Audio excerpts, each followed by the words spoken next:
Thanks for tuning in to the Urban Scope podcast. I'm back with more sports news. After watching the playoffs this past weekend, watching the divisional rounds, of course, my beloved Rams went on to beat the Bears.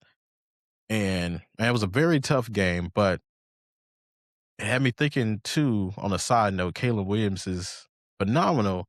Watching him back in Oklahoma and watching him with USC and what he was able to do. A lot of people thought that wouldn't translate to the league, but he's translated well to the league. And of course, his first year was tough, but this year has been a lot different. And I think once they give him more weapons and more pieces to work with, especially getting more, receivers and getting maybe even a stronger running game, once they get that for him, he'll be unstoppable, especially even though he's in a tough division in the NFC North. I think he can still do great things because I think he's still the best quarterback in that division, barring that what Jordan Love has become. But I think he has a ceiling, and I think that Jared Goff's on the end of his career, so he's definitely the best in that division. It's very tough division to play in, especially with the elements. But being in Chicago outside, he probably faces the most toughest situation because Detroit and Minnesota are in a dome. Only Green Bay and of course Chicago are outside in the cold elements, but at least 4 times a year he has to play in that cold weather. Well, actually, more than that. It's probably most of the year because he has 8 games at home and then he has 4 away. So 12 games a year he's playing in the elements most of the time. So, but he did a great job, and I'll talk about later how he might be the Michael Jordan of the Bears, and ironically in the same city that Michael Jordan was in with the Bulls. But that's a story for a later day. This topic is about the Rams and the road ahead they have because they have to go visit the Seattle Seahawks this weekend, the conference championship, for a chance at the Super Bowl. It'll be Sean McVay's third Super Bowl opportunity to get his second championship, all under the age of well, he'll be 40 this weekend, so he'll be do all this by the age 40. Um, but it's still a phenomenal feat, especially as such a young head coach, and he still looks pretty young. For and what he's able to do is fantastic with the pieces that he's had and all of the scheming that he's had to do so. Against and especially in the very probably the toughest time in the NFL as far as talent wise. There's so much parity as far as talent goes. So for him to be able to make three Super Bowls if he makes it this year, um, in the era that he's coaching in will be definitely phenomenal. You have to put him in those top coaching categories if he's able to do that, especially if he's able to win two. That'll put him in rare air. Not a lot of coaches have won two, so that definitely put him in that rare spot.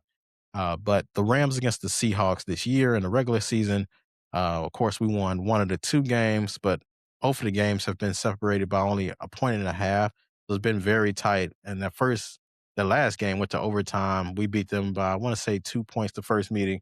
So it's been very, very close, but they have Seattle 2.5 point favorites, which I think will change as the week goes along. But there's so many different variables. Of course, it's outside, but um, it won't be an issue like it was in Chicago for the Rams because it's predicted to be 47 degrees, clear and 47 degrees on game night when they play this weekend. That'll be a huge difference from the Rams playing the Bears in single digit temperatures because it was below freezing in that game and they were able to win, which I had my doubts about the Rams beating the Bears in those elements because usually warm weather teams don't do well in cold weather. We've seen what the Dolphins haven't been able to do. The Texans played pretty bad, even though it was a close game when they went up to New England. A lot of those warm weather teams, whether it's Texas teams or uh, Florida teams and California teams usually don't do good when they go up north. But the Rams showed a different side and were able to pull out the win. But can they do it again? Because they have to go on the road again. Unfortunately, the Rams, we didn't end the season like we needed to. We lost a lot of games we shouldn't have lost. We should have been a number 1 seed, but unfortunately, with everything that happened at the end of the season, I think they took their foot off the gas and kind of, got kind of laxed. So lost a lot of games we shouldn't have lost. but it makes us even dangerous team in the fifth seed that we are in now. But can we do it again on the road? Because we went to Carolina, beat the Panthers.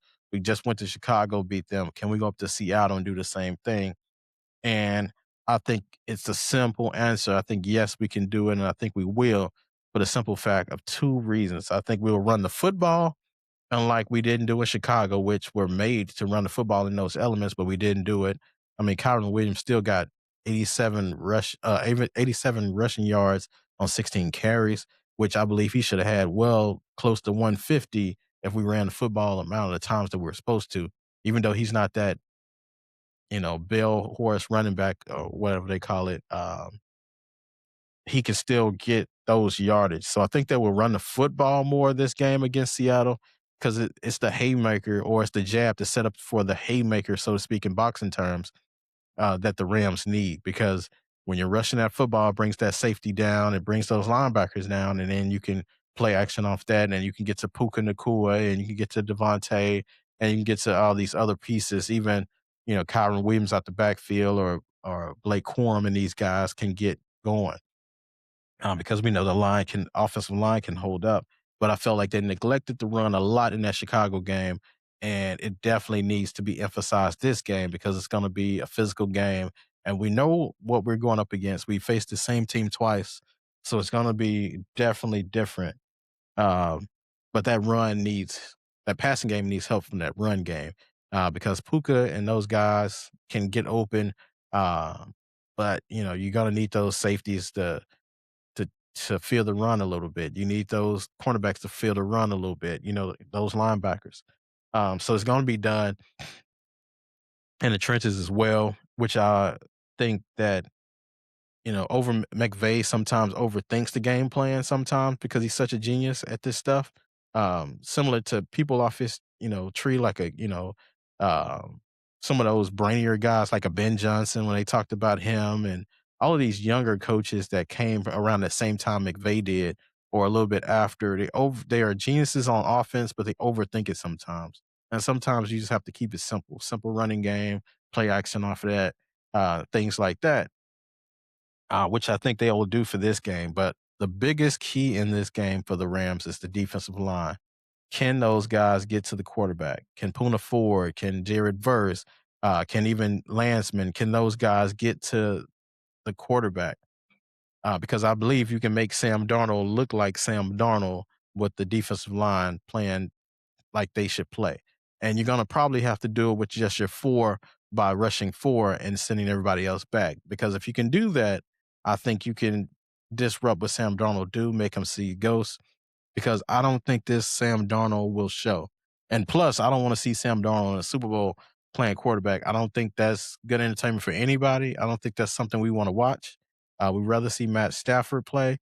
We already have to see two possibly younger quarterbacks playing on the AFC side. We don't want to see it on both sides or two, sub below quarterbacks. Because if Drake May makes it, um, it looks a lot. It's admirable for the league, especially for the prospects coming forward. But still, he's a younger quarterback, and then people still have um, that Tom Brady admiration still going. But and then the Broncos, their quarterback Bo Nix went down. So do we really want to see a Jared Stidham, Sam Darnold Super Bowl? I don't think anybody wants to see that. It's just not good entertainment, not good for the numbers. People are still to watch it because it's football and people have parties and food.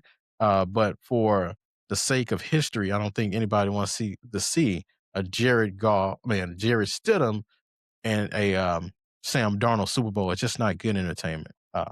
It's already going to be kind of wacky because if you have to see, the Seahawks and the Patriots, but you're not seeing Tom Brady and Russell Wilson, you're going to see something totally different. But I think they're gonna make Sam Darnold look like Sam Darnold. They're gonna make him look like, the bust that we thought he was. But he has a lot of great talent, and that's the key.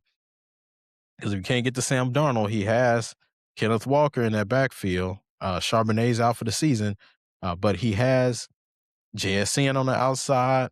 He has Cooper Kupp, who's gonna have a bone to pick with the Rams because they released him. Um, he's gonna have a bone to pick. They have these pieces in place, and Rashid Shaheed, don't sleep on him.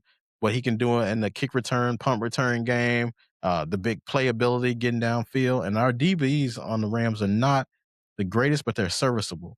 So, meaning that if the defensive line does what they need to do in creating that pressure, we'll be able to be opportunistic and get those turnovers because we have a very opportunistic secondary that can, take advantage of these things, but they need a little help, and the defensive line has to get there. I believe in Jared Verse, and I believe in Puna Ford, and I believe in all these guys and Landsman and what they can do. They just have to make sure they bring that heat and bring that energy because it's going to decide the game. The game is won in the trenches, and this game is no different. What the Rams will be able to do to Seattle will make a huge difference because Sam Darnold or Matt Stafford are not mobile quarterbacks like a Caleb Williams or a Lamar Jackson, even Mahomes to a degree. So if you can get pressure on those guys, it makes a world of difference because they can't really throw off the back foot like the more mobile quarterbacks can. So it's going to make it's going to be key, and I think this is the key or highlight to this game. But I do have the Rams winning this one narrowly. They're 2.5 point underdogs. I have them winning this game by at least 5 points. So we'll see this weekend, and hopefully everything goes well. Because, like I said, I'm not trying to see the Sam Darnold, Jared Stidham Super Bowl if it comes down to it. But tell me what your thoughts on the playoffs and what the Rams need to do to win this one. And until next time, I'll see you next time.